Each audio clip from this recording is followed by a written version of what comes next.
ये ट्रंप की middle east में बड़ी सफलता होनी चाहिए थी। दशकों की दुश्मनी के बाद इजराइल और सीरिया के बीच संबंध सामान्य करना, लेकिन इसके बजाय दमिश्क जल रहा है।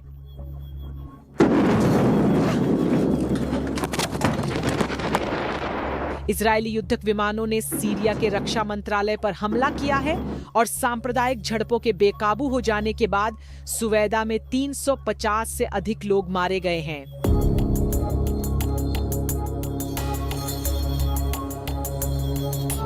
महीनों से सीरिया और इजराइल संवाद की ओर बढ़ रहे थे।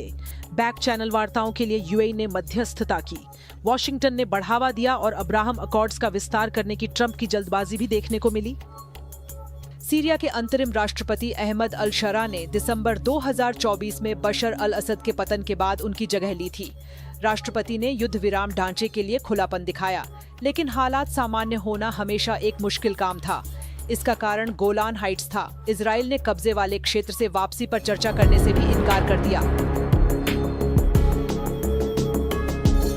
और फिर आया सुवैदा, एक द्रूज बहुल प्रांत जो पहले से ही सीरिया के गृह युद्ध से प्रभावित था। 13 जुलाई 2025 को एक द्रूज व्यापारी के बेडोइन जनजातियों द्वारा अपहरण ने एक संघर्ष को जन्म दिया। द्रूज मिलिशिया ने जवाबी लड़ाई छेड़ दी। सीरियाई सरकारी बलों ने हस्तक्षेप किया और जल्द ही गैर न्यायिक हत्याओं के आरोपों ने प्रांत में हिंसक आग भड़का दी।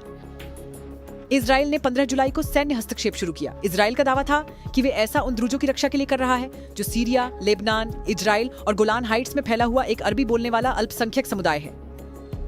हम सीरिया में भी काम कर रहे हैं। हमारे पास सीरिया के दक्षिण पश्चिमी क्षेत्र को एक निरस्त्रीकृत क्षेत्र के रूप में बनाए रखने की जिम्मेदारी है। ये इलाका इजराइल की सीमा से सटा हुआ है। हम वहाँ एक दूसरे लेबनान की स्थापना की स्थिति में वापसी नहीं होने देंगे। हम ड्रूज निवासियों की रक्षा करने के लिए भी प्रतिबद्ध हैं। हम एक तेज मुहिम की तरह आगे बढ़ रहे हैं। मुझे उम्मीद है कि हमें अब और संचालन नहीं करना पड़ेगा। ये बहुत हद तक इस पर निर्भर करता है कि दमिश्क में क्या समझा और किया जाता है और क्या नहीं किया जाता। हालांकि आलोचकों का कहना है कि इजराइल के हमले ड्रूज की सुरक्षा के लिए कम, बल्कि युद्ध के बाद के सीरिया को अपने फायदे के लिए इस्तेमाल करने के बारे में ज्यादा है।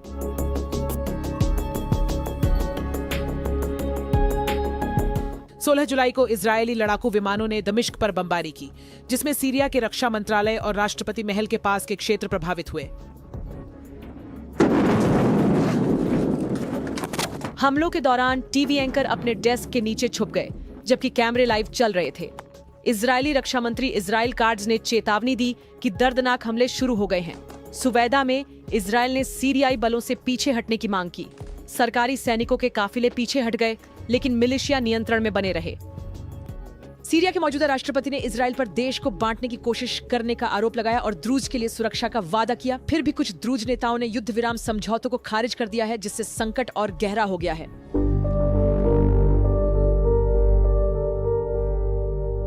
अमेरिका ने हस्तक्षेप किया। विदेश मंत्री मार्को रूबियो ने घोषणा की कि शांति बहाल करने के लिए जरूरी कदमों पर सहमति बनी है, लेकिन युद्ध विराम बहुत कमजोर है। हाँ, ये मुश्किल है।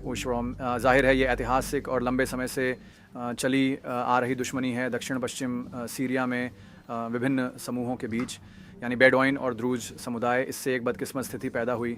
ऐसा लगता है जैसे एक गलतफहमी भी इजरायली पक्ष और सीरियाई पक्ष के बीच पैदा हुई है। हम उनके साथ पूरी सुबह लगे रहे और पूरी रात दोनों पक्षों के साथ। हमें लगता है हम एक वास्तविक तनाव कम करने की दिशा में जा रहे हैं और फिर उम्मीद है कि सीरिया को एक देश बनाने में मदद करने के रास्ते पर वापस आ जाएंगे और एक ऐसी स्थिति में पहुंचेंगे जहां मिडिल ईस्ट कहीं ज़्यादा स्थिर हो। अगले कुछ घंटों में हम उम्मीद करते हैं कि आप जो पिछले कुछ घंटों से देख रहे हैं उसे ख़त्म करने के लिए कुछ वास्तविक प्रगति देखेंगे। अरब देश, तुर्की और यहाँ तक कि ईरान ने भी इजराइल के हमलों की निंदा की है। संयुक्त राष्ट्र सुरक्षा परिषद अब इसे खतरनाक आक्रामकता कहता है। वे भी इस पर ध्यान दे रहे हैं।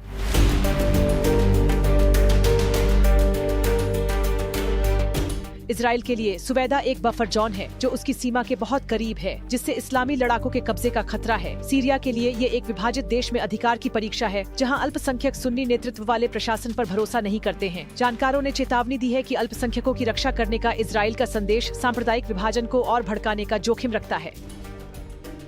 सीरिया में कई द्रूज इजरायली हस्तक्षेप को अस्वीकार करते हैं। उन्हें डर है कि यह उन्हें सहयोगी के रूप में पेश करता है। वहीं डोनाल्ड ट्रंप का हालात सामान्य करने का सपना भी खतरे में है। सीरिया की आंतरिक अराजकता और इजरायली हवाई हमलों ने किसी भी गंभीर संवाद पर रोक लगा दी है।